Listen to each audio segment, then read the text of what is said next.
இன்றைக்கி நம்ம பனக்கற்கண்டு பால் எப்படி பண்ணலான்னு பார்க்கலாம். பனக்கற்கண்டுங்கிறது இங்கிலீஷில் பாம் கேண்டின்னு சொல்லுவாங்க. அதுக்கு நிறைய ஹெல்த் பெனிஃபிட்ஸ் இருக்குது. ஸோ இதுக்கு ஃபஸ்ட்டு பால் எடுத்துக்கணும். பசுவும் பால் எடுத்து ரொம்ப திக்காகவும் இல்லாமல் ரொம்ப தண்ணியாகவும் இல்லாமல் இந்த பாலை நல்லா காய்ச்சிக்கணும். இப்போ பால் நல்லா காஞ்சிடுச்சு. இதில் தேவையான அளவு மஞ்சத்தூள் போடுறோம். ஒரு 2 டம்ளர் பாலுக்கு கொஞ்சம் 1/4 ஸ்பூன் மஞ்சத்தூள் போட்டிருக்கோம். இப்போ மஞ்சத்தூள் போட்டதுக்கப்புறம் இதுதான் பனக்கற்கண்டு. இதுதான் இதில் பாலில் போட போகிறோம். இது நல்ல பிராண்டோ இல்லை நல்ல கடையிலேருந்து வாங்கினீங்கன்னா தூசியெல்லாம் எதுவுமே இருக்காது.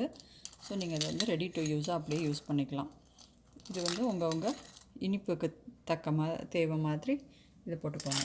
இப்போ எனக்கு 2 கிளாஸ் எடுக்க போகிறேன். அதனால் ஒரு 2 ஸ்பூன் போட்டிருக்கேன். கொஞ்சம் ஸ்வீட் உங்களுக்கு நான் தேவைன்னா இன்னும் கொஞ்சம் போட்டுக்கலாம்.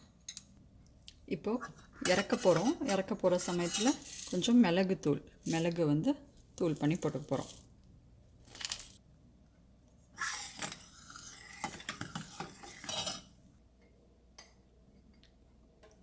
இப்போ பனக்கற்கண்டு பால் ரெடி ஆயிடுச்சு.